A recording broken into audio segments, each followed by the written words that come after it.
महाराष्ट्र चुनाव से पहले कांग्रेस को बड़ा झटका लगा है। आपको बता दें, बाबा सिद्दीकी के बेटे जिशान सिद्दीकी अजीत पवार खेमे में शामिल हो गए हैं। उन्होंने अपनी पुरानी पार्टी कांग्रेस का साथ छोड़ दिया है। जिशान सिद्दीकी कांग्रेस छोड़ते हुए कहा कि महाविकास अघाड़ी ने उनका कठिन वक्त में साथ नहीं दिया है। इसके साथ ही उन्होंने ऐलान किया है कि वो बांद्रा पूर्व से चुनाव लड़ेंगे। जिशान सिद्दीकी ने ये भी कहा है कि मैं अपने पिता का सपना पूरा करूंगा। बता दें कि जिशान सिद्दीकी ने कल ट्वीट करके लिखा था कि सुना है पुराने दोस्त ने बांद्रा ईस्ट में अपना उम्मीदवार घोषित कर दिया है। साथ निभाना तो कभी इनकी फितरत में था ही नहीं।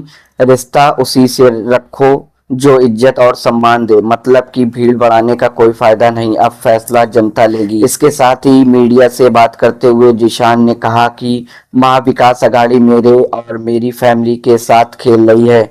इस मुश्किल वक्त में वह राजनीतिक रूप से हालातों को और मुश्किल बना रहे हैं। बहुत सारी चीजें चल रही हैं महाराष्ट्र में। राजनीति और बिल्डर्स के बीच घनिष्ठ संबंध हैं, जहां कई राजनीतिक बिल्डर्स हैं। बाबा सिद्दीकी रियल एस्टेट कारोबारी में एक सफल व्यवसायी के रूप में जाने जाते थे। बाबा सिद्दीकी की मर्डर में एसआर प्रोजेक्ट का एंगल भी सामने आ रहा है, जिस पर जिशान ने बोलते हुए कहा कि मेरे पिता हमेशा लोगों के लिए लड़े, अधिकारों के लिए लड़े। इन सब से कुछ लोग खुश नहीं थे। अपने आखिरी वक्त में भी उन्होंने मुझे प्रोजेक्ट किया, इसलिए अभी मैं जिंदा हूँ। बिल्डर्स गरीब लोगों के अधिकार छीन रहे थे, उन्हें गुमराह कर रहे थे, जिसके लिए मेरे पिता खड़े थे। राजनीतिक लोग भी इसका हिस्सा था। इस वक्त भी जो माहौल बनाया और उसका राजनीतिक इस्तेमाल किया, गलत उपयोग किया, गलत वादे किए, आज नहीं तो कल हम सबको ऊपर जाके चेहरा दिखाना है।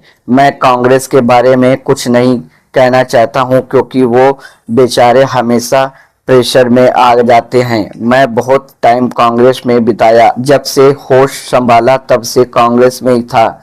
एनसीपी ने मुझे भरोसा किया, उसके लिए मैं शुक्रिया कहना चाहूंगा, जिन्होंने मुश्किल वक्त में मेरा साथ दिया। एनसीपी नेता जिशान सिद्दीकी ने कहा, महाविकास अघाड़ी ने अपना टिकट घोषित किया, लेकिन अपनी सिटिंग सीट शिवसेना उद्धव को दे दी। यह बहुत दुर्भाग्य है। पिछले कई दिनों से कांग्रेस महाविकास अघाड़ी के कुछ नेता मेरे संपर्क में थे। कुछ कह रहे थे कि वे इसे निर्विरोध बनाएंगे, कुछ लोग कह रहे थे कि आपको इंतजार करना चाहिए, लेकिन धोखा देना उनके कांग्रेस स्वभाव में है। इस कठिन समय में मैं अजीत पवार, प्रफुल्ल पटेल, सुनील तटकरे और एनसीपी पार्टी ने मुझ पर भरोसा दिखाया है, उसके लिए धन्यवाद देता हूं।